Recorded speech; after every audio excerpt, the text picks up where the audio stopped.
আসসালামু আলাইকুম। আরবি নার্সারি থেকে আমি আপনাদেরকে শুভেচ্ছা ও স্বাগতম জানাচ্ছি। আমি আমার কাঁঠালি লিচুর চারার বাগানে নিয়ে আসলাম এই মধ্যাহ্নকালীন সময়ে।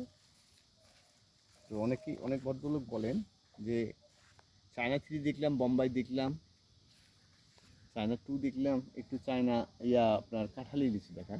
তো আমি সেই জন্য কাঁঠালি লিচু আপনাদের সামনে হাজির করলাম। আপনারা দেখেন কাঁঠালি লিচুগুলো। এটা ভিন্ন জাতীয় একটা লিচু, অত্যন্ত সুস্বাদু, সুমিষ্ট, খেতে ভালো। কাঁঠালির রোয়ার মতো রং। এটা একটু বড় হয়, বড় জাতীয় তারা। ফল অন্যান্য ফলের চাইতে একটু বড়। ইনশাল্লাহ আমার স্ক্রিনে নাম্বার দেওয়া আছে, এই নাম্বারে যোগাযোগ করবেন। যোগাযোগ করলে এই চারাগুলো আমরা দেশের যে কোনো স্থানে কুরিয়ার সার্ভিসের মাধ্যমে পৌঁছে দিতে পারবো। ইনশাল্লাহ কোনো সমস্যা হবে না। আশা করি ভালো থাকবেন, সুস্থ থাকবেন।